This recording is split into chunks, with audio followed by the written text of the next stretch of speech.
윤상현 의원입니다.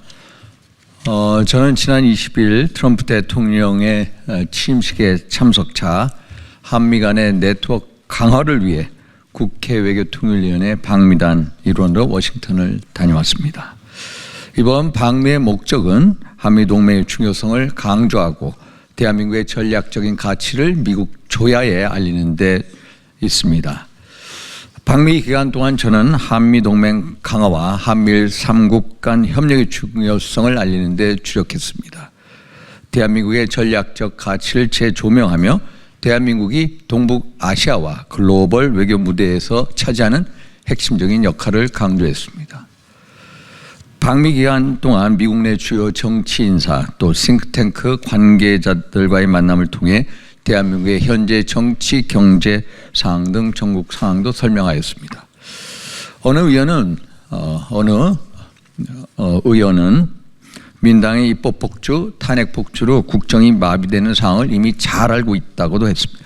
일부 인사는 윤석열 대통령의 상황에 대해 대통령을 탄핵을 했는데 왜 구속까지 시켰는지 이해하지 못하겠다라는 반응을 보였고, 어떤 인사는 트럼프 대통령이 윤석열 대통령과의 만남을 위해 많은 준비를 했었고 만남을 고대하고 있었다라고도 얘기했습니다. 미국 내 정치권은 대한민국 국회에서 진행 중인 여러 대통령 탄핵, 현재 헌재에서 진행이 되고 있습니다만 탄핵 절차에 관련해서 의구심을 표명했는데, 미국 조야 인사들이 공식적으로 대한민국의 현재 정치 상황에 대해서 불개의 원칙을 표명하는 가운데도 대한민국의 민주주의, 법치주의에 대해서 큰 관심을 가지고 있고 윤석열 대통령 탄핵 이후의 상황의 전개에 대해서 예의주시하고 있음을 확인할 수 있었습니다. 저는 대한민국이 윤석열 대통령의 리더십 아래 한미동맹을 강화했음을 강조했습니다. 2023년 3월 8월이죠. 캠프 데이비드 정신을 토대로 한미일 3국 협력의 제도화, 그리고 그 전 2023년 4월 달 워싱턴 방문 당시 창설된 NCG 그룹의 성과를 공유했습니다. 미국 조야에서도 윤석열 대통령의 한미일 군사협력 강화 노력에 대해 높은 평가를 내리고 있었습니다. 특히 경제 문제에 대해서는 인플레이션 감축법, 반도체 지원법 등 주요 법안에 대해서 한국 기업의 권익 강화, 권익 보호 방안 등을 논의했습니다. 특히 미국 트럼프 행정부가 지금 전 세계 국가에게 관세를 부과하는 가운데 보편 관세나 IRA, 칩스 법안 등으로 기인되는 각종 보조금 혜택 등의 문제를 탄핵 심판이 결정되는 이후에 보류해달라는 입장을 전달하기도 하였습니다.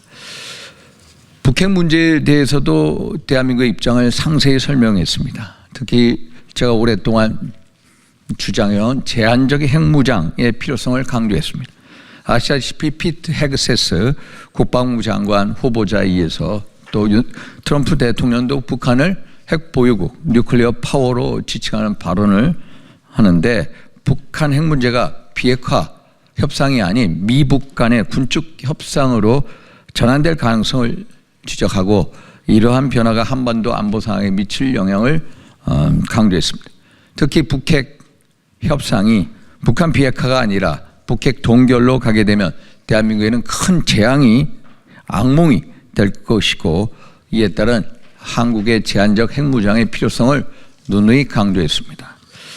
그동안 엘브리지 콜비 국방부의 정책 차관, 그리고 제임스 리시 상원 외교위원장, 라저 위커 상원 군사위원장 등은 한국의 핵무장 인용을 하자, 또 아니면은 한반도 미국의 전술 핵무기를 배치하자고 주장을 해오던 입장을 가져왔습니다만, 이러한 의견에 대해서 미국 측 인사들에게도 이러한 의견이 있음을 설명하고 우리의 입장을 피력을 했습니다. 이 밖에도 미국 조야에서 그동안 윤석열 정부의 외교 정책, 한미일 삼각협력에 대한 높은 기대를 가지고 있었음을 다시 한번 확인했습니다. 한미동맹은 단순한 군사동맹을 넘어서 자유와 민주주의라는 가치를 공유하는 중요한 파트너십임을 다시 한번 재확인했으며 이번 방미는 향후 한미동맹 강화, 대한민국의 국제 역할 확대를 위한 기반을 가진 뜻깊은 시간이었습니다. 앞으로도 계속해서 한미동맹 강화 또 한미일 협력을 증진시키고 북핵 문제 해결 그리고 한반도 안보 강화를 위한 대한민국의 입장을 미국 조야 세계에 알리는 데 최선을 다하겠습니다. 감사합니다.